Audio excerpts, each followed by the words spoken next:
Hello fellas.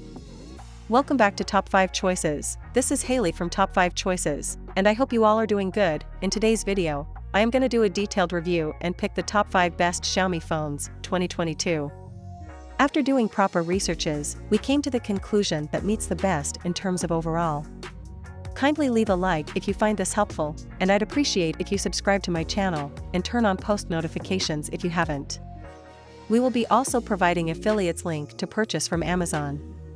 Kindly use it for best offers and purchase from anywhere in the world. We'll be back with more videos. The Redmi series is a great place to find a tasteful looking budget Android. They don't tend to have the giant printed logos of the Xiaomi Poco series or the borderline abrasive finishes of some of Realme's phones. Redmis are relatively reserved. At their best, this can mean they look more like a legit top-end phone than the showy budget Androids. A glass back panel is the highlight of the Xiaomi Redmi Note 11 Pro 5G's outer hardware. Plastic backs are the norm until you hit the next price class. Glass is smoother, harder, and just feels better. The Note 10 Pro had a curved glass backplate, but the Note 11 Pro's is flat. Your first assumption may be this is a cost-cutting measure. It may well be, but this glass also has a matte, frosted finish. This makes the glass smoother to the touch and scatters reflected light beautifully. Its flat glass pane is part of a new direction for this series. The Xiaomi Redmi Note 11 Pro 5G has quite severe, squared-off sides, similar to many Sony Xperia phones. This can make a phone feel thick, but this one is only 8.1mm thick in the first place. It's no chunky Motorola Moto. The screen is similar to what we got in the last Redmi Note 10 Pro. It's a 120Hz, 2400 by 1080 pixel 6.67-inch OLED. This is the best kind of display you're going to get in an upper entry-level Android. Contrast is flawless, color can be ultra-vivid if you want it to be, and maximum brightness is impressive. The most important part, the Xiaomi Redmi Note 11 Pro 5G has an effective sunlight mode that engages automatically when you head outdoors on a bright day. The Xiaomi Redmi Note 11 Pro 5G uses the Qualcomm Snapdragon 695 processor, a budget 5G chipset. It seems laser-focused on exactly this kind of phone. It only supports display resolutions up to 1080p, and 1080p/60 is the maximum supported video playback resolution. These are much lower ceilings than you find in 4G chipsets at this level. The Snapdragon 732G supports 4K screens, no problem. For less money, you could pick up a Xiaomi Poco X3 Pro, whose Snapdragon 860 supports not just 4K, but dual monitors. The design language of the Poco X series has changed fairly dramatically. The thick and chunky bodies of the Poco X3 Pro and Poco X3 NFC are out, replaced by a slimmer but more severe frame. The Poco X4 Pro is much less of a palm filler as a result, easier to handle than the Poco X3 Pro. In addition, where the X3's outer shell is all plastic, the X4 Pro has a flat, glass rear panel. The phone's sides remain plastic, but the overall feel of the device is a net improvement. Overall, the Poco X4 Pro 5G is a little more toned down over previous devices, although still more of a bicep flexor than the Redmi Note 11 Pro 5G. That flex is the extended glass platform that sits over much of the phone's width. There doesn't appear to be much point to it, other than such moves can appear to make the camera array seem more advanced than it is. You'll see similar ostentatious designs in the Honor 50 range. The Poco X4 Pro 5G's glass back does have a light reactive layer beneath the glass, which generates light shafts, a bit like searchlights pointed into a night sky. It isn't garish, in fact, the effect will often be muted by the sheer number of fingerprint smudges the rear glass picks up. This Poco's cousin, the Redmi Note 11 Pro 5G, avoids these with a matte glass finish. The Poco X4 Pro has a largely excellent 6.67-inch AMOLED screen. Xiaomi has already established very high standards among budget phones, using full HD displays even in its fairly cheap models, but the screen here is better than the display of the Poco X3 phones. OLED provides deeper contrast, with peak brightness higher too. Most noticeable has been that the Poco X4 Pro 5G switches into a completely new gear when the ambient light level gets very high. The Poco X4 Pro runs Android 11 and Xiaomi's MIUI 13. It's a recent version of Android, the latest of the Xiaomi interface. And the topmost visual layer is Poco Launcher, which determines the look and feel of the skin. It's similar to the Poco X3 Pro. You get an app drawer with a plain white background, and there's a dark mode for those who may prefer a moody look. As in other recent Xiaomi phones, the drop-down menus have a non-standard style. Flicks down from the right side of the screen summon the feature toggles, left flicks pull down your notifications. It takes a while to get used to, but you can also jump between them with left-right swipes on the Poco X4 Pro screen. Poco F4 GT with a 6.67 screen. The Poco F4 GT is a rather large smartphone. The thickness is 8.5 mm, so it is certainly not the thinnest model out there, and the weight is also significant, 210 grams.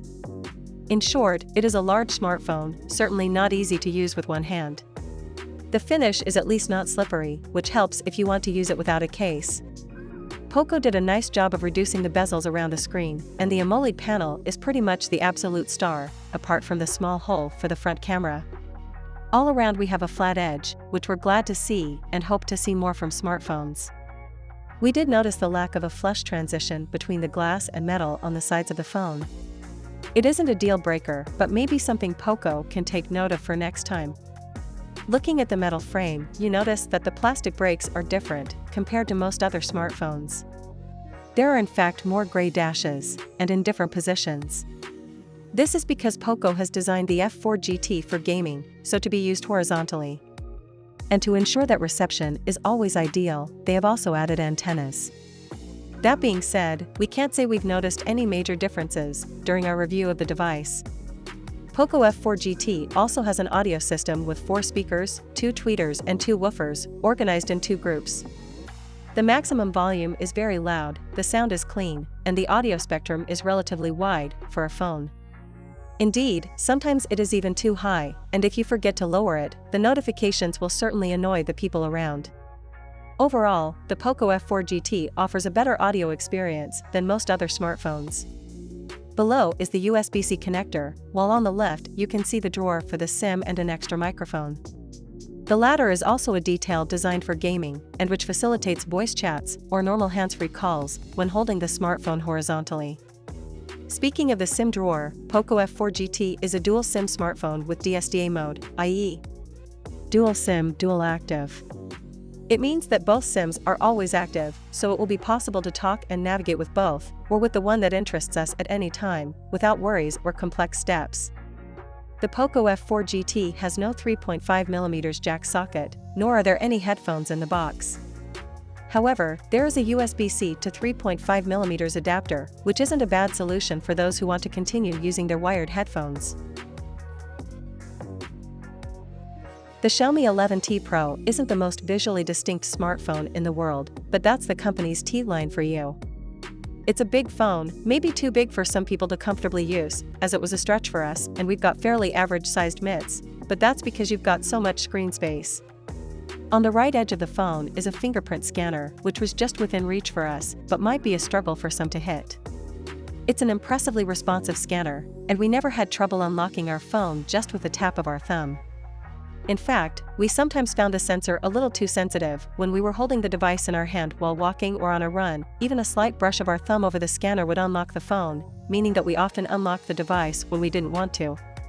We can't really mark a phone down for having a feature that's too good, but it's something worth noting. Just above the fingerprint scanner is the volume rocker. The handset has a USB-C port but no 3.5mm headphone jack, so fans of wired audio will need an adapter if they want to plug their cans in.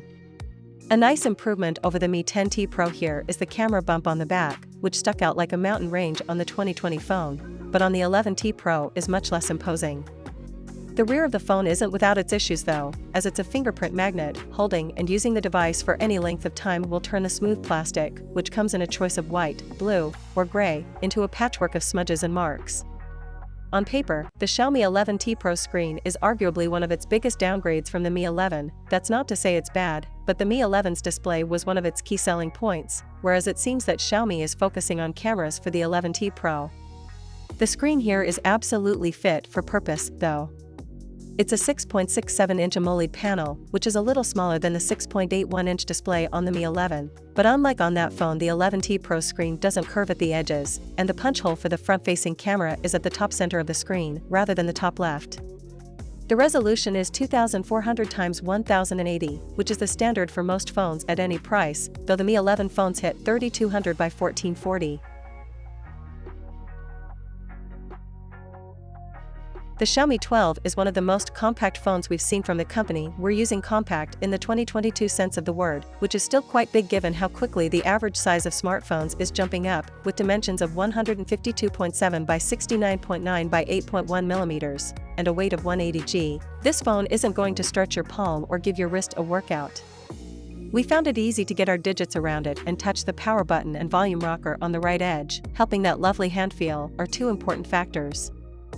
First, there's the curved edge display, which ensures the device settles nicely against your hand. Second is the smooth textured glass on the back of the device, which is a treat for your fingers. This rear is a treat for the eyes too, at least the purple model we tested is. There are also gray and blue versions. We'd recommend trying to find a phone shop where you can check out these devices in real life. Instead of relying on pictures, the camera bump sticks out a fair way from the handset, so you'll have to put up with a wobbly phone if you lay it flat on a table. In terms of connectivity, the phone has a USB-C port, but no 3.5mm headphone jack.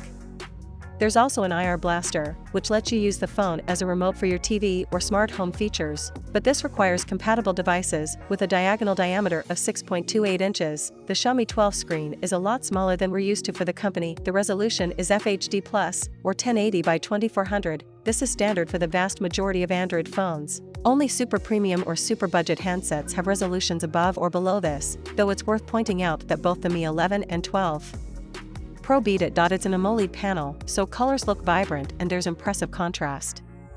The max brightness of 1100 nits will be sufficiently blinding whether you're indoors or in direct sunlight. There's a refresh rate of 120 Hz, so the display refreshes 120 times per second, which makes motion, from gaming or just scrolling social media, look smooth.